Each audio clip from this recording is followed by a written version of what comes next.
They called him the Feral Prince, a child so aggressive that not even the strongest wolves dared to approach him. When Alpha King Richard brought his son to the winter solstice gala, the entire pack was on edge. But the real terror began when the boy escaped his guards and cornered Lucy, a rejected Omega. Everyone treated like trash. The room went deathly silent as the pup bared his teeth, growling just inches from her throat. The elites waited for blood. But then Lucy did the unthinkable. She didn't run. She didn't beg. She knelt. And what happened next destroyed the pack's entire hierarchy in seconds. You won't believe the twist. The scent of expensive pine polish and fear hung heavy in the air of the grand hall.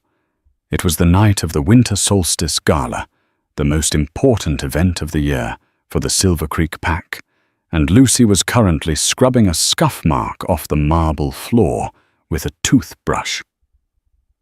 "Missed a spot, runt?" a voice sneered from above.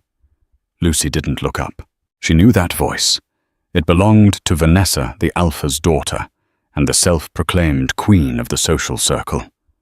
Lucy simply dipped her brush into the bucket of grey, soapy water and continued scrubbing. "I said you missed a spot." Vanessa repeated, her voice sharpening. She kicked the bucket. Filthy water sloshed over the rim, soaking into the knees of Lucy's oversized, threadbare uniform. It was cold, biting against her skin. But Lucy had learned long ago that reacting only made things worse. She was 22 years old, yet she was treated with less respect than the stray dogs that wandered the pack borders. Born an Omega with a weak scent, she had been orphaned at 10 and subsequently demoted to the role of a pack servant, an Omega Minus, a title that didn't officially exist but was enforced with brutality. "I will clean it, Vanessa," Lucy said softly, her voice raspy from disuse. "That's future Luna Vanessa to you," the blonde woman corrected, smoothing down her crimson silk gown. "Especially tonight. Alpha King Richard is coming, and rumors say he's looking for a mother for that beast of a son he keeps locked up. I intend to be the one to tame them both." Lucy kept her head down, wiping the spilled water with a rag. The entire werewolf community knew about Alpha King Richard Valerius. He was the ruler of the Northern Territories, a man of immense wealth and terrifying power. But the tabloids focused more on his tragedy. His mate had died 3 years ago in a rogue attack, leaving him with a son, Leo. The stories about the boy were chilling. They said the trauma of his mother's death had broken the child's mind. At 5 years old, Leo didn't speak. He only growled. He bit nannies, attacked guards, and shifted into his wolf form, a violation of nature for a pup so young whenever he felt threatened. He was unmanageable. A feral prince. "Make sure you stay out of sight, Lucy," Vanessa warned, leaning down to whisper. "If the king sees a piece of trash like you, it will embarrass our pack. If I see you on the main floor tonight, I'll have you thrown in the cells for a week." Vanessa strutted away, her heels clicking on the marble like gunshots. Lucy finished cleaning the mess, her hands red and raw. She didn't care about kings or feral princes. She just wanted to survive the night, eat the leftovers from the kitchen, and sleep. But fate, it seemed, had a different schedule. An hour later, the atmosphere in the mansion shifted. The air grew heavy, static electricity prickling along Lucy's skin. It was the presence of a true alpha. From the shadows of the kitchen doorway, where she was hiding behind a stack of crates, Lucy watched the entrance. The double doors swung open. Alpha King Richard walked in. He was taller than any man in the room, with broad shoulders, clad in a tailored black suit that cost more than the entire pack house.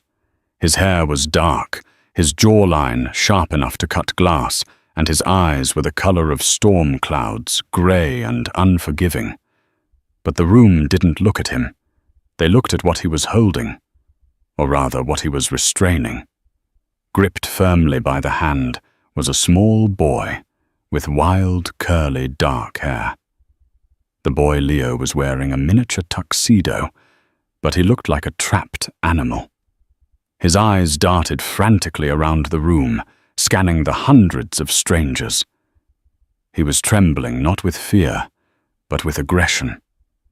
A low, audible rumble emanated from the child's chest. "Welcome, King Richard," Alpha Garrick, Vanessa's father, boomed, stepping forward with a fake smile. "We are honored." The boy.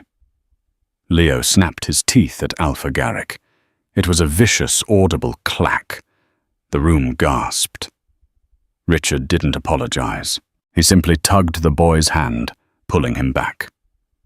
"He hates crowds," Richard said, his voice a deep baritone that vibrated through the floorboards. "We will not be staying long. We are here strictly for business regarding the border treaties." Of course," Garrick stammered. "But surely you have time for a drink? My daughter Vanessa has been dying to meet you."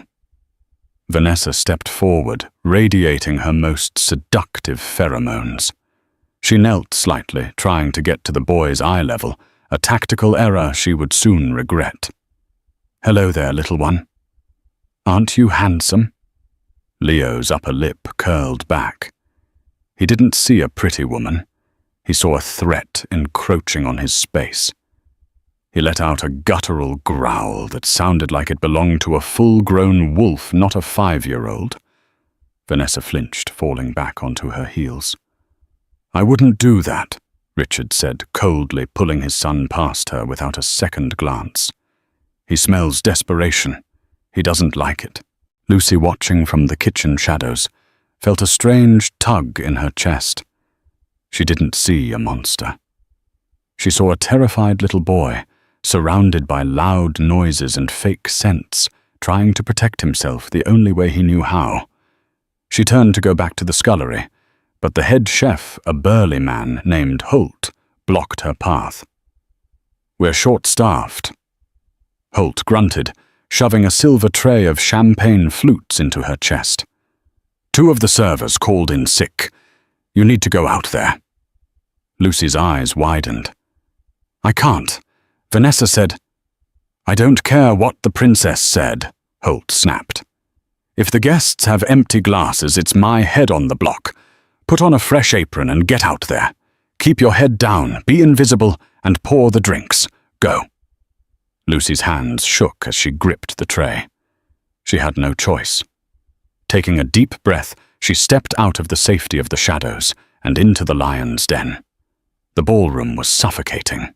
The sheer number of powerful wolves in one room made the air thick with dominance. Lucy moved like a ghost, weaving through the clusters of people offering champagne and retrieving empty glasses. She kept her eyes fixed on the floor, focusing on the polished shoes of the guests. Invisible, she told herself. "I am air. I am nothing." She successfully navigated the perimeter for 20 minutes. She saw Richard Valerius standing near the fireplace, surrounded by sycophants, trying to earn his favor. He looked bored, his eyes scanning the room as if looking for an exit. The boy Leo was no longer by his side. Lucy frowned. That was dangerous. A child like that in a place like this was a powder keg waiting for a match. She scanned the room instinctively and saw the heavy velvet curtains near the balcony flutter. A small dark shoe poked out from beneath them. He was hiding. Smart kid, she thought. Well, well, look who decided to crash the party. Lucy froze. The voice came from right behind her. She turned slowly to find Vanessa standing there, holding a glass of red wine. Her eyes were narrowed into slits of malice. She had clearly been rejected by the king earlier and was looking for a punching bag to vent her frustration. I was ordered to serve Vanessa, Lucy whispered, gripping her tray tightly. I'm just doing my job. Your job is to clean toilets, not serve kings, Vanessa hissed. You're ruining the aesthetic. With a casual flick of her wrist, Vanessa tipped her wine glass. The dark red liquid splashed all over Lucy's white apron and the front of her uniform. It looked like a gunshot wound. Oops, Vanessa smirked loudly. Clumsy girl. You should watch where you're going. Several guests nearby laughed. Lucy felt the hot sting of tears in her eyes, but she refused to let them fall. She bowed her head. I apologize, future Luna. I will clean it up. You're damn right you will, Vanessa said, stepping closer. On your knees, use your apron. It was a humiliation tactic. Making an Omega kneel in the middle of a gala was a statement of absolute dominance. Lucy hesitated. Do it, Vanessa barked, using her alpha command. Lucy's knees buckled.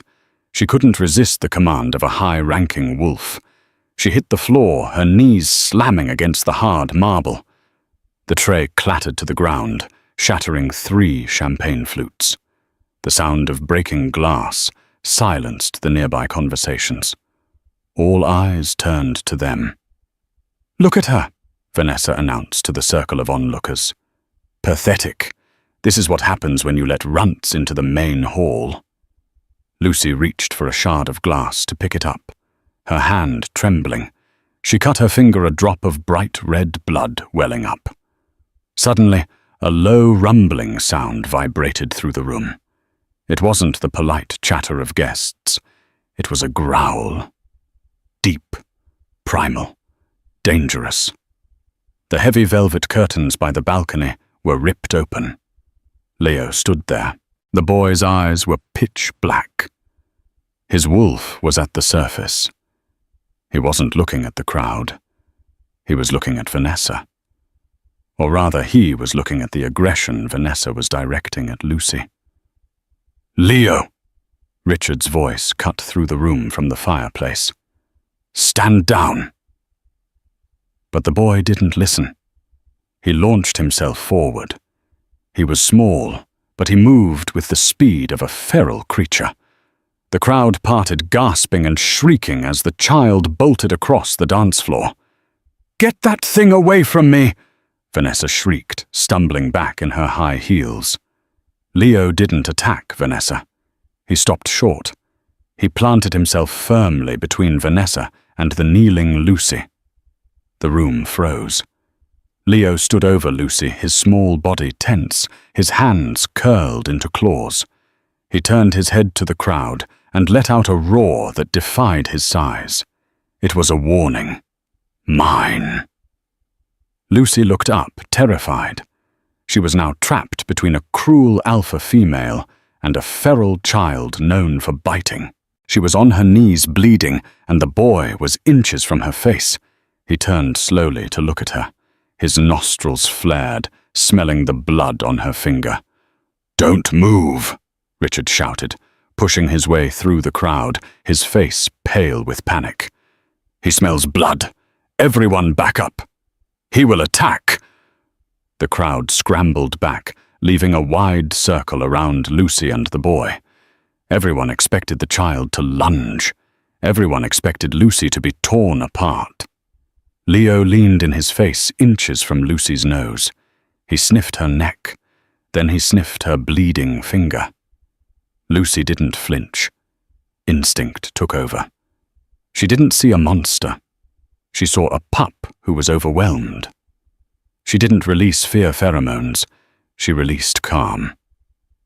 Slowly, deliberately, Lucy lowered her head further, exposing her neck, the ultimate sign of trust and submission. She wasn't submitting to the Alpha King. She was submitting to the child. It's okay, she whispered so softly, only the wolves with the best hearing could catch it. You're safe here, little wolf. The growling stopped. The silence in the ballroom was deafening. Leo looked at Lucy's exposed neck. He didn't bite. Instead, He dropped to his knees. He crawled forward, climbed into her lap, and buried his face in the crook of her neck, inhaling deeply. He let out a long, shuddering sigh, his entire body going limp against her. Lucy instinctively wrapped her arms around the boy, shielding him from the staring eyes of the crowd. She rested her chin on his curly head. Richard Valerius stopped 10 feet away. The Alpha King. A man who feared nothing, looked as if he had been struck by lightning. He stared at the Omega on the floor, holding his feral son, who was now sleeping peacefully in her arms. Vanessa stood there, mouth agape. What is she doing to him? She's bewitched him. Silence, Richard commanded, his voice barely a whisper, yet it carried the weight of absolute authority. He took a step closer, his grey eyes locking onto Lucy's terrified gaze. Who? Richard asked, his voice shaking slightly. Are you? The silence in the ballroom stretched so tight it felt like a violin string about to snap. Lucy remained on the floor, the weight of the sleeping boy, Leo, heavy and warm against her chest. The wine stain on her apron was sticky, and her knees throbbed from the impact. But she didn't dare move. Alpha King Richard Valerius towered over her. Up close, his energy was overwhelming, a mix of winter storms and raw, unbridled power. But as he looked down at his son, the hardness in his eyes fractured. I asked you a question, Richard said, his voice low, but lacking the earlier aggression. Who are you? Lucy swallowed hard, keeping her eyes lowered. I am Lucy, your Majesty. I'm just a server for the Silver Creek Pack. She's a nobody, Vanessa shrieked, breaking the spell. The blonde woman scrambled forward, her face twisted in a mix of jealousy and outrage. Richard, your Majesty, get away from her. She's an Omega Minus. She's unclean. She probably used some sort of witch's trick or illicit drug to sedate your son. Look at her. She's filthy. Richard's head snapped toward Vanessa. The movement was so sharp it was almost a blur. Did you just accuse my son of being weak enough to be drugged by a kitchen maid? Vanessa paled, realizing her mistake. No, I just meant, she is beneath you. She shouldn't be touching him. Let me take him. I have a degree in child psychology I know how to handle. Vanessa reached out to grab Leo's arm. Before Lucy could even flinch, Richard's hand shot out, catching Vanessa's wrist in a vice-like grip. He didn't squeeze hard enough to break bone, but the threat was clear. If you wake him... Richard snarled, his voice dropping to a terrifying register. I will forget that I am a guest in your father's house. He released her, and Vanessa stumbled back, clutching her wrist. Tears of humiliation welling in her eyes. The surrounding crowd of elites quickly averted their gazes, terrified of drawing the king's ire. Richard turned his attention back to Lucy. He didn't look at her with disgust. He looked at her with intense calculation. He crouched down the Alpha King, kneeling on the dirty floor in a room full of people, so he was eye level with her. Can you stand? He asked. Lucy nodded weakly. I think so. Do not drop him, Richard ordered softly. He has not slept in 3 days. If he wakes up now, the terror returns. Lucy shifted her weight, trying to stand, without using her hands, which were occupied holding the boy. Her legs shook. Without a word, Richard placed a hand under her elbow, and one firmly on her back, hoisting her up with effortless strength. Currents of electricity shot through Lucy at his touch. It wasn't just the spark of a mate bond, it felt deeper, like gravity shifting. Richard seemed to feel it too. His grey eyes widened slightly, his pupils dilating. Alpha Garrick, Richard called out without looking away from Lucy. The pack Alpha, sweating profusely, stepped forward. Yes, King Richard. I am taking this woman with me. Garrick blinked. Excuse me, you want to arrest her? I want to employ her, Richard corrected coldly. My son has chosen her, until I figure out why she stays where he stays. But the gala, Garrick stammered. The treaties can wait, Richard said, turning toward the exit.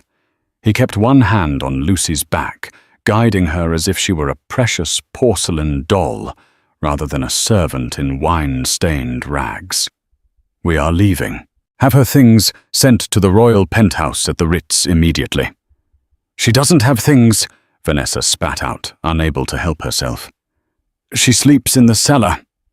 Richard stopped walking. He didn't turn around, but his shoulders stiffened.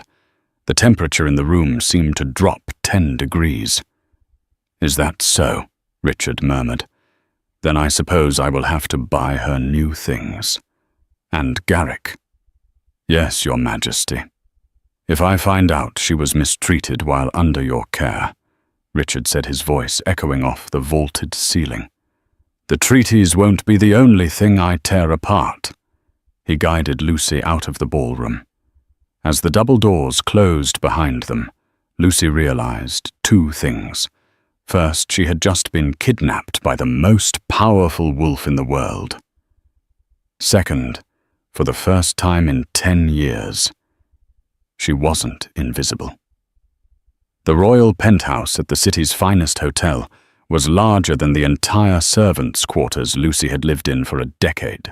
The floors were heated, the walls were glass, and the scent of lavender and expensive leather filled the air. But Lucy couldn't enjoy it. She was terrified. She sat on the edge of a massive, king-sized bed in the master suite. Leo was still asleep in her arms. Every time she tried to shift him to the pillows, he would whimper and tighten his grip on her shirt, his claws pricking her skin. Richard stood by the window watching the city lights. His royal advisor, a stern man named Victor with silver spectacles, was pacing the room nervously.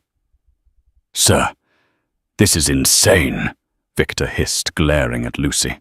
She is an unregistered Omega from a B-grade pack. We haven't run a background check. She could be an assassin. She could have a hidden weapon. The boy chose her Victor, Richard said, his back still turned. The boy is traumatized. He's confused, Victor argued. Look at her. She's malnourished. She's dirty and she smells like dishwater and cheap soap. This is a security risk. We have the best nannies in Europe flying in tomorrow. We don't need a stray. Lucy shrank inward. Victor was right. She didn't belong here. I can put him down, Lucy whispered, her voice trembling. If you have a heavy blanket. Waited. Richard turned around. Waited. Lucy hesitated. Back at the party, he wasn't acting like a feral wolf. He was acting like he was drowning in noise. The lights, the smells, the people. It hurt him.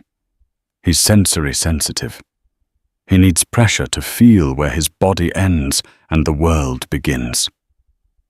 Richard stared at her. The doctors said he was possessed by a demon wolf spirit. They said he needed exorcism and discipline. Lucy shook her head. No, he's just a little boy who feels too much. The world is too loud for him. Richard stared at her for a long moment. Then he walked to the closet and pulled out a heavy fur-lined winter quilt. He brought it to the bed. Show me, he commanded. Lucy gently laid Leo down. As predicted, the boy immediately began to thrash and growl in his sleep, his hands clawing the air for her. Quickly, Lucy whispered. She took the heavy quilt and draped it over him, tucking it in tight around his shoulders and legs, creating a cocoon. She placed a firm hand on his chest and began to hum a low, steady rhythm. Not a song, just a vibration. Hum, hum, hum. Under the weight of the blanket and the sound of her voice, Leo's thrashing stopped instantly. His breathing deepened. He didn't reach for her. He felt safe. Victor stopped pacing. His mouth hung open slightly. I have never seen him sleep without restraints. Richard looked at his son, then at Lucy. The suspicion in his eyes was replaced by something else, curiosity, and perhaps a flicker of hope. "You aren't just a server," Richard said quietly. "Where did you learn that?" "My younger brother," Lucy said, the grief hitting her unexpectedly. "Before the rogue attack that killed my family, he was like Leo. He didn't speak. He screamed when the wind blew too hard. I learned how to be his anchor." "Where is your brother now?" Richard asked gently. "Dead," Lucy answered bluntly. "Everyone is dead." A heavy silence filled the room. Richard looked at Lucy's hands, rough-scarred from years of manual labor, stained with cleaning chemicals. Yet they were the only hands that had brought peace to his son. "Victor," Richard said sharply. "Yes, Alpha. Cancel the nannies from Europe. Send them home." "But, sir—" "And get a contract drawn up," Richard interrupted. "Triple the standard rate, full benefits, and add a clause that prevents anyone from the Silver Creek pack from approaching her." He walked over to Lucy. "You have a job, Lucy. You are no longer a servant. You are the royal caretaker. Your only duty is him." Lucy felt dizzy. I can't. Vanessa will—" "Vanessa is a gnat," Richard dismissed. "You are under the protection of the king now. Go take a shower. Burn those rags. There are clothes in the guest room. Tonight you rest. Tomorrow the real work begins." Lucy stood up, her legs wobbly. She walked toward the bathroom, feeling like Cinderella entering the castle. But she didn't know that the clock was already ticking and the wicked stepsisters were already plotting. 3 days passed. For Lucy it was a dream. She wore soft cashmere sweaters that Richard had ordered for her. She ate fresh fruit and roasted chicken. But most importantly, she spent her days with Leo. The boy was transforming. He still didn't speak, but the aggression was gone. He followed Lucy like a shadow. They developed a sign language of their own. A tug on her sleeve meant hungry. A headbutt to her thigh meant tired. A sharp exhale meant too loud. Richard watched them from his office door, often forgetting to sign the documents in front of him. He found himself finding excuses to be in the living room. He would bring coffee or ask unnecessary questions, just to watch Lucy laugh. Her laugh was rusty, unused, but beautiful. But peace creates enemies. On the 4th morning, the elevator to the penthouse dinged. The doors opened to reveal Vanessa, accompanied by her father, Alpha Garrick, and a man in a white coat holding a briefcase. Richard was in the middle of breakfast with Leo and Lucy. He set his coffee cup down with a distinct clink. "I did not invite you," Richard said, his voice dropping to a warning growl. "We are here to save you, Your Majesty," Vanessa said, her voice dripping with fake concern. She looked stunning in a white designer suit, but her eyes were venomous as they flicked to Lucy, who was feeding Leo oatmeal. "Save me from what?" Richard asked, standing up. "From her." Vanessa pointed a manicured finger at Lucy. "We did some digging. We wanted to make sure the king wasn't harboring a criminal." Lucy froze. She had no criminal record.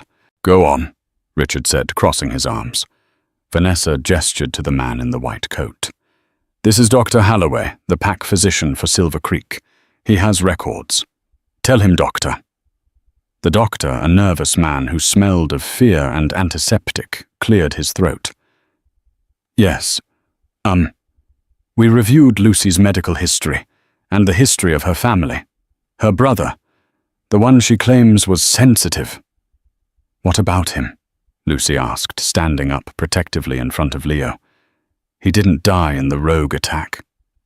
The doctor lied, his voice shaking. "Our records show he died of poisoning, arsenic poisoning, administered over 6 months." The room went dead silent. Vanessa stepped forward, her face a mask of tragic sorrow. "She killed her own brother Richard. She has Munchausen syndrome by proxy. She makes children sick so she can be the only one to cure them. That's why Leo is calm. She's drugging him." "That's a lie!" Lucy screamed, her voice cracking. "I loved him. I would never hurt him." "Check her room," Vanessa challenged. "If she's innocent, let us check her room. We believe she stole medical supplies from our pack hospital before she left." Richard looked at Lucy. His face was unreadable. The accusation was horrific, but the logic was terrifyingly sound to an outsider. Leo's sudden calmness was unnatural. "Victor," Richard said coldly, "search her room." "Richard, please." Lucy begged, tears streaming down her face. "I didn't do this. They are lying because you humiliated her." Richard didn't answer. He just watched Victor disappear into the guest suite. Minutes passed in agonizing silence. Leo, sensing the tension, began to whine, clutching Lucy's leg. Victor returned. He was holding a small, clear plastic bag. Inside was a vial of clear liquid and a syringe. "I found this taped under the bathroom sink," Victor said gravely. Vanessa gasped dramatically. "I knew it. She's a monster." Richard took the bag. He looked at the vial. He looked at Lucy, who was shaking her head in disbelief. The evidence was damning. "Get away from my son," Richard said, his voice devoid of emotion. "Richard, no." "I said—" Richard roared, his alpha voice shaking the glass walls. "Get away from him!" Lucy stumbled back, sobbing. 2 guards immediately stepped forward, grabbing her by the arms. "Lock her in the holding cell downstairs," Richard commanded. "I will deal with her personally after I get the toxicology report on my son." "And the boy?" Vanessa cooed, stepping toward Leo with a triumphant smile. "I can take him, Richard. I know how to handle these things." Leo looked at Lucy being dragged away. He looked at Vanessa approaching him. The boy didn't growl this time. He opened his mouth, and for the first time in 5 years, he spoke. The penthouse was suffocating. The air, usually crisp with the scent of high-altitude ozone and expensive leather, was now thick with the acrid stench of betrayal. Lucy was halfway to the elevator, her feet dragging against the plush carpet. 2 of the king's elite guards flanked her, their fingers digging into her biceps with a grip that was professional, yet unyielding. She didn't fight them. The fight had drained out of her the moment Richard looked at her with that cold, unrecognizable stare. It wasn't the accusation that broke her. It was the speed at which he had reverted to seeing her as nothing more than a servant, a disposable creature from the bottom of the hierarchy. Dr. Halloway stood near the kitchen island, wiping sweat from his forehead with a trembling hand, looking like a man awaiting the gallows. Vanessa stood tall, smoothing the fabric of her white suit, a triumphant smirk playing on her lips as she watched the trash being taken out. But just as the elevator doors began to slide open, a sound sliced through the room. It wasn't a shout. It wasn't a sob. It was a voice rusty, unused, and small, but it carried the weight of a thunderclap. "She didn't do it." The world seemed to tilt on its axis. The guards froze. Lucy stopped breathing, her heart hammering a frantic rhythm against her ribs. Slowly, agonizingly, slowly, Richard Valerius turned around. His face, previously a mask of icy rage, was now slack with shock. Leo was standing in the center of the living room. The heavy quilt Lucy had wrapped him in lay discarded on the floor. His small fists were clenched so tight, his knuckles were white, and his chest was heaving with the effort of pushing the words past his lips. He wasn't looking at Lucy. He was looking directly at Vanessa. His dark eyes, usually so full of fear and avoidance, were burning with a hatred that mirrored his father's. Leo. Richard whispered the name, leaving his lips like a prayer. He took a hesitant step forward, as if afraid he would spook a wild animal. What did you say? Leo took a jagged breath. He raised a trembling finger, pointing it not at Vanessa but at Dr. Halloway. He put it there. The boy croaked, each syllable a struggle. I saw. The silence that followed was absolute. Vanessa's face drained of color, leaving her makeup looking stark and garish against her pale skin. Panic flared in her eyes, but she was quick to mask it with feigned concern. She stepped toward Richard, placing a manicured hand on his arm. "Richard, please," she said, her voice dripping with a sickly, sweet condescension. "The boy is confused. He's clearly hallucinating. Who knows what kind of illicit drugs that girl has been feeding him? You cannot trust the words of a sick, traumatized child over a medical professional." Richard didn't look at her. He was staring at his son, processing the miracle he had just witnessed. "He hasn't spoken in 3 years. Richard murmured, his voice low and dangerous. "Why would he break his silence now, just to lie?" "Trauma manifests in strange ways," Vanessa insisted, her voice rising in pitch. "She has brainwashed him. Richard, get away from him before he bites you. Let the doctor sedate him, so we can—" "Shut up!" The command didn't just fill the room. It crushed it. It wasn't a shout. It was a detonation of alpha power so potent that the glass walls of the penthouse rattled in their frames.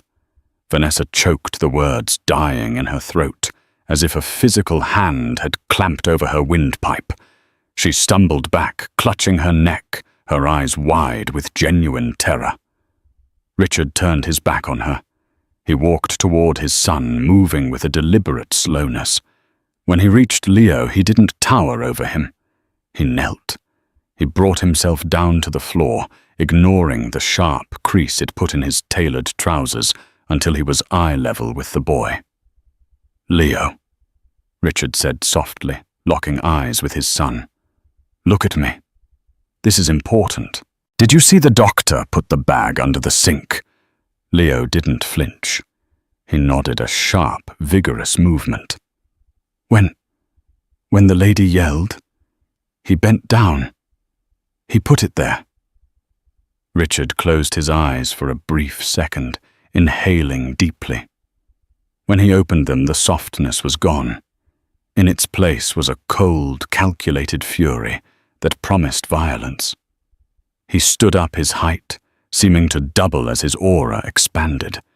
The temperature in the room plummeted, the air growing heavy with the metallic scent of impending violence. He turned his gaze to Dr. Halloway. The doctor was trembling so violently that his glasses had slid down his nose. He looked like a rabbit caught in the gaze of a wolf who hadn't eaten in weeks. "Victor," Richard said, his voice terrifyingly calm. "Give me the vial." Victor, who had been watching the scene with wide eyes, stepped forward and handed the plastic evidence bag to the king. Richard took it. He didn't handle it with care. He ripped the plastic open, the sound loud in the quiet room. He pulled out the vial labeled arsenic solution. Arsenic, Richard said, holding the vial up to the light. A heavy metal poison. Colorless, odorless to humans. But to a wolf. He uncorked the vial. He brought it to his nose and inhaled deeply. Wolf senses are absolute. They are nature's perfect lie detectors. Arsenic to a wolf carries a faint, distinct scent, a mixture of garlic and metallic rust. It is unmistakable. Richard frowned. He dipped his pinky finger into the liquid. "Don't!" Dr. Halloway shrieked involuntarily. Richard ignored him. He touched the liquid to his tongue. A dark, terrifying laugh bubbled up in Richard's chest. It was a sound devoid of humor. "Saline," Richard murmured, wiping his finger on a handkerchief. "Salt water. Contact lens solution." He threw the vial. It smashed against the far wall, shattering into 1,000 glistening shards. The sound made Vanessa jump a foot in the air. "You came into my home," Richard said, his voice dropping to a whisper that carried to every corner of the room. He began to walk toward Dr. Halloway. "You threatened my staff. You traumatized my son. And you tried to frame the only person who has brought peace to this family with a vial of salt water." I... Dr. Halloway's knees gave out. He collapsed to the floor, sobbing uncontrollably. "Please, please, Alpha King, I had no choice." "There is always a choice," Richard snarled, towering over the weeping man. "She made me..." The doctor pointed a shaking finger at Vanessa. "She has my file. She threatened to revoke my medical license. She said she would kill my mate if I didn't help her get rid of the servant girl. I swear on my life, Alpha. I didn't want to do it." The truth hung in the air, ugly and undeniable. It stripped away the veneer of civility Vanessa had worked so hard to maintain. Richard stopped. He turned his head slowly, his grey eyes locking on to Vanessa. For the first time, the arrogant future Luna looked small. She backed away toward the elevator, her heels clicking frantically on the marble. "Richard, wait. Listen to me. He's lying to save his own skin. And even if I did it for you." "For me?" Richard repeated, incredulous. "Yes." Vanessa cried, desperation creeping into her voice. "Look at you. You are the Alpha King of the North. You cannot be playing house with a scrubbing girl. You need a Luna of status, a woman of breeding. I was trying to save your reputation from being tarnished by her filth. Save my reputation." Richard laughed again, but this time the sound was feral. "You just tried to kidnap my son's caretaker and frame her for attempted murder. You threatened the mate of a pack doctor. You have dishonored your bloodline in ways that cannot be undone." Richard looked at the guards who were still holding Lucy by the elevator. "Release her," he commanded.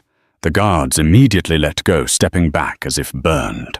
They looked down at the floor, ashamed of their part in the charade. Lucy stumbled slightly, rubbing the red welts forming on her arms where their fingers had dug in. She didn't move toward Richard. She stayed by the door, her eyes wide and haunted. "Guards!" Richard barked, pointing a finger at Vanessa and her father, Alpha Garrick, who had been trying to make himself invisible behind a sofa. "Seize them!" "What?" Garrick sputtered as two large enforcers grabbed him. "Now see here, Richard, I had no part in..."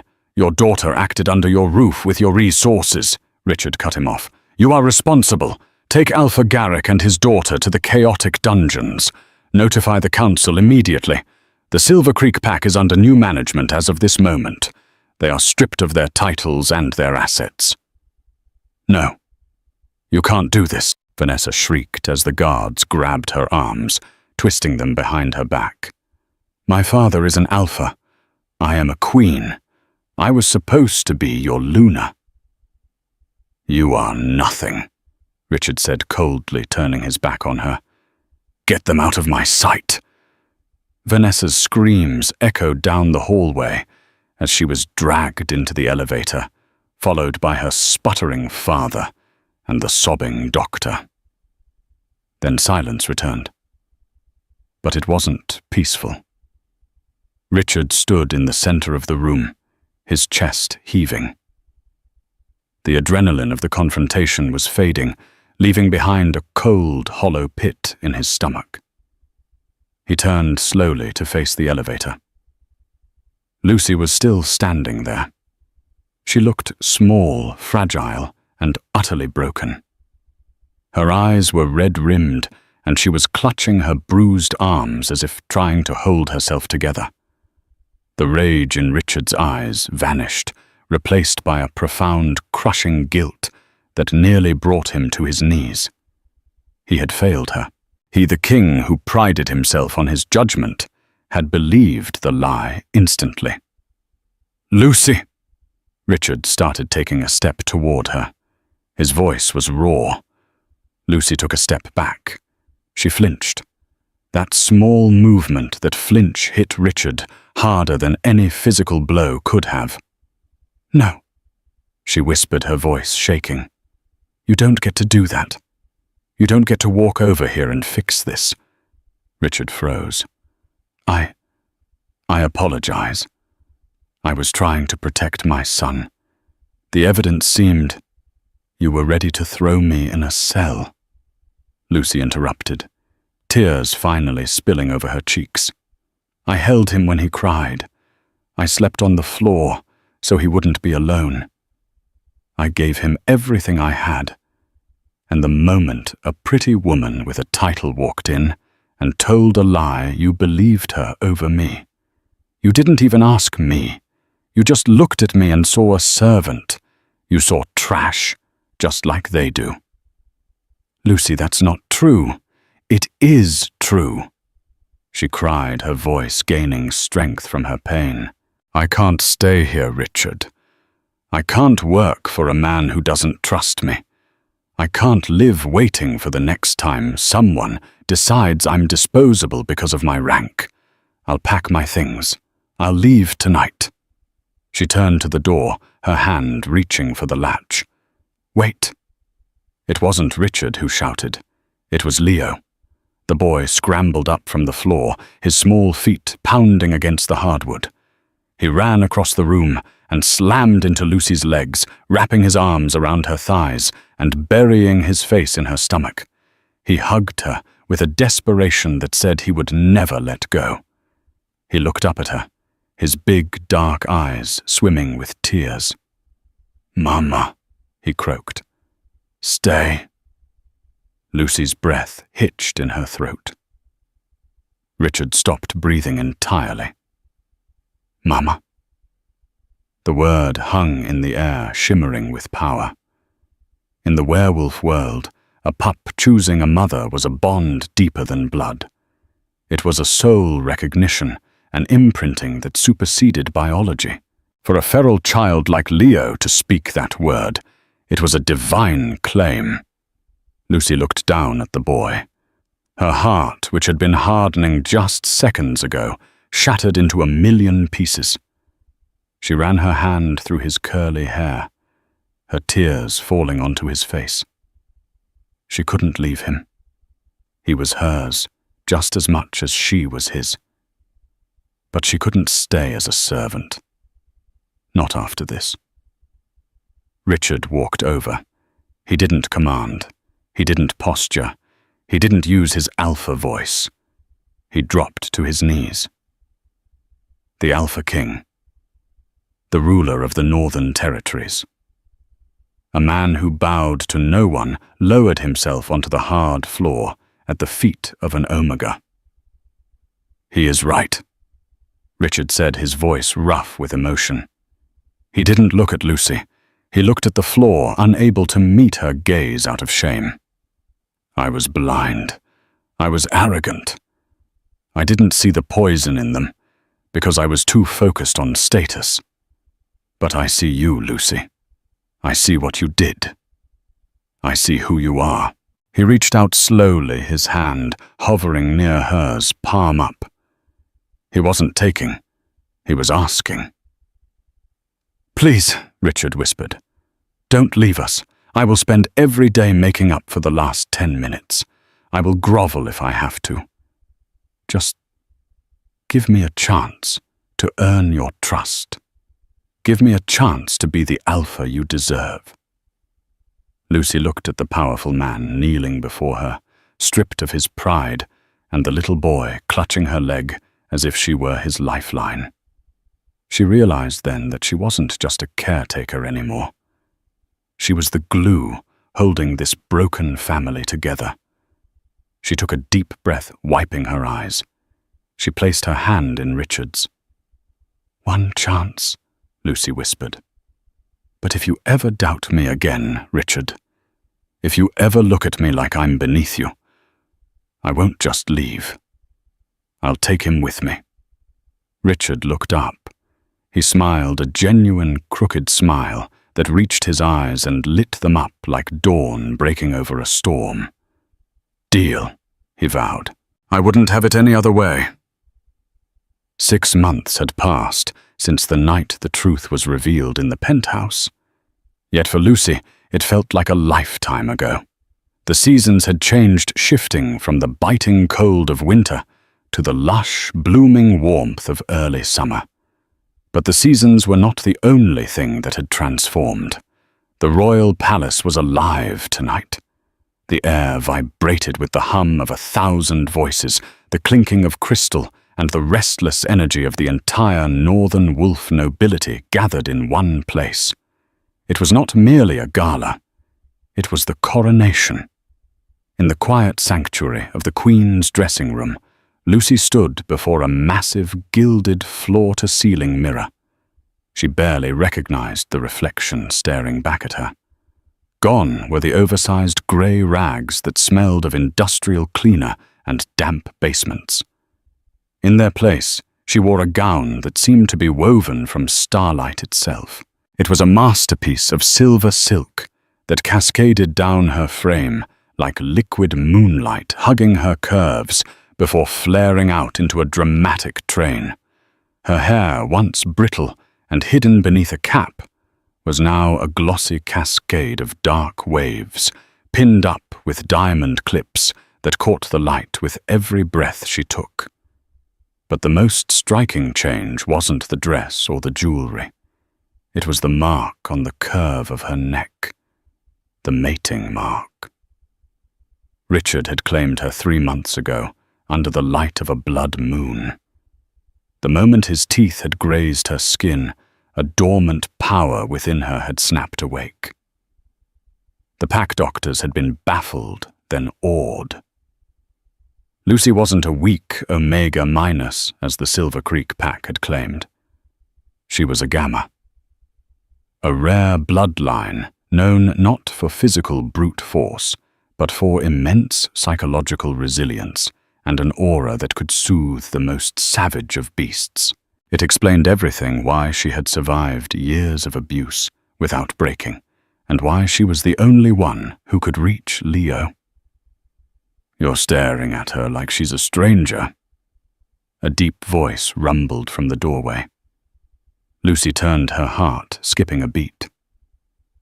Richard Valerius stood there, leaning casually against the doorframe. He looked devastatingly handsome in his ceremonial military dress uniform, the medals on his chest gleaming against the black fabric. But his eyes were soft, filled with a warmth reserved only for her. "I feel like an imposter," Lucy admitted, her voice trembling slightly. She ran a hand over the smooth silk of her skirt. 6 months ago, I was scrubbing the floors of this very palace. Now, I'm supposed to walk out there and have them call me queen. Richard pushed off the doorframe and crossed the room in 3 long strides. He stopped behind her, wrapping his powerful arms around her waist and pulling her flush against his chest. He rested his chin on her shoulder, meeting her gaze in the mirror. "Look at me, Lucy," he whispered, his breath hot against her ear. You tamed the feral prince. You humbled the Alpha King. You survived a hell that would have broken the strongest warrior. You aren't an imposter. You are the only woman in this kingdom worthy of that crown."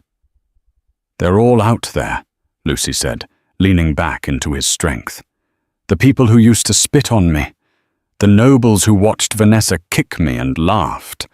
They know who I was, Richard. They'll look at the crown, but they'll see the maid."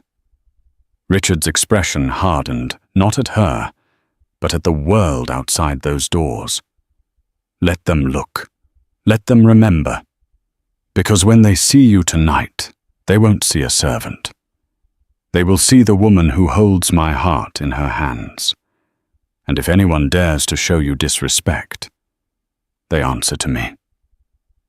He kissed the sensitive spot just below her ear, sending a jolt of electricity through her veins. "Is Leo ready?" she asked, desperate to shift the focus from her nerves. Richard chuckled, the sound vibrating through his chest. "He's been ready for hours. He's currently out there telling the Alpha of the Eastern Pack that his mustache looks like a squirrel's tail. He is thriving." Lucy laughed, a genuine, bright sound that chased away the shadows of fear. "I created a monster." "No." Richard turned her around, tilting her chin up with his finger. "You saved my son, and in doing so you saved me." A heavy knock on the door signaled the time had come. The music from the grand ballroom swelled a triumphant orchestral piece that signaled the arrival of the monarchy. Richard offered his arm. "Ready, my love?" Lucy took a deep breath, channeling the gamma strength that now flowed freely through her blood. She placed her hand on his forearm. "Ready." They walked down the long, velvet-carpeted corridor, the guards bowing low as they passed. As they reached the massive double doors of the ballroom, the announcer's voice boomed over the crowd, silencing the chatter. "Presenting His Majesty King Richard Valerius and Her Majesty Queen Lucy Valerius." The doors groaned open, revealing a sea of faces. Thousands of eyes turned upward toward the grand staircase where they stood. For a moment, the silence was deafening. Then the whispers started. Like the rustling of dry leaves, the murmurs rippled through the crowd. "Is that her? The cleaning girl? The Omega? How is this possible?" Lucy felt the weight of their judgment physically, 1,000 invisible arrows aimed at her chest. Her grip on Richard's arm tightened instinctively. She felt small again. She felt the phantom stain of wine on an apron. Richard stopped. He didn't continue down the stairs. He stood frozen on the landing, halfway down, his posture rigid. He sensed her fear, and his wolf did not like it. The Alpha King released a low, warning growl that was amplified by the acoustics of the hall. It wasn't loud, but it triggered a primal instinct in every shifter present. The whispering died instantly. The room became a vacuum of silence. Richard looked out at the sea of faces, the Alphas, the socialites, the people who judged value by rank. His grey eyes were storms of absolute authority. "Bo!" The command didn't just utilize his voice. It utilized the full weight of the Alpha King's aura. It hit the crowd like a shockwave. The reaction was immediate and involuntary. Every knee in the room hit the floor. Proud Alpha's wealthy matriarchs, foreign dignitaries, they all crumpled to the ground, heads lowered, unable to withstand the sheer dominance of the order. Even the guards at the perimeter dropped to one knee. The only people standing in the entire room were Richard and Lucy. Richard turned to her, ignoring the thousands of prostrated subjects. He took her hand and raised it to his lips, kissing her knuckles with a reverence that spoke louder than any declaration of war. "Head up, my love," he murmured, loud enough for the front rows to hear. You do not bow to them. They bow to you. Lucy lifted her chin. She looked out at the ocean of bowed heads. She saw the top of Vanessa's old friends' heads, trembling in submission. She realized then that the hierarchy she had feared was an illusion. True power wasn't about title, it was about spirit. She wasn't the girl in the grey rags anymore. She was the mother of the wolf. Suddenly, the heavy atmosphere shattered. "Mama, Papa!" A small figure in a miniature tuxedo came sprinting through the crowd, dodging the kneeling guests with the agility of a pup. Leo bounded up the stairs, his face splitting into a wide, joyous grin. He didn't care about protocol. He didn't care about the terrified nobles. He launched himself at them, grabbing Lucy's hand and Richard's hand, physically linking them together into a circle. "Come on!" Leo shouted, his voice echoing happily in the silent hall. "You promised it's cake time." The tension in Lucy's chest broke, replaced by overwhelming love. She smiled a radiant, blinding smile that outshone the diamonds in her hair.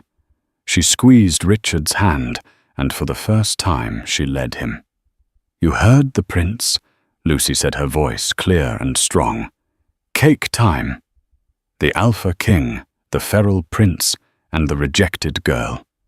They were an odd pack, a mosaic of broken pieces that had fit together to make something unbreakable. And as Lucy descended the final steps to take her throne, she realized the greatest truth of all. Sometimes you have to kneel so you can learn how to rise. What a journey.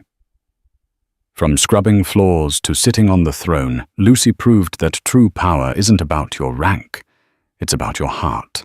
She tamed the beast not with force, but with kindness, and in doing so she brought the strongest Alpha King to his knees. But here is a question for you. If you were Lucy, would you have forgiven Richard for believing Vanessa's lie? Or would you have packed your bags and left him, even with Leo begging you to stay? It's a tough choice. Let me know what you would have done in the comments below. If you enjoyed this story of karma, Richards, and justice, please smash that like button, it really helps the channel. And don't forget to subscribe and hit the bell icon so you never miss the next part of our Werewolf Richards saga. Thanks for listening.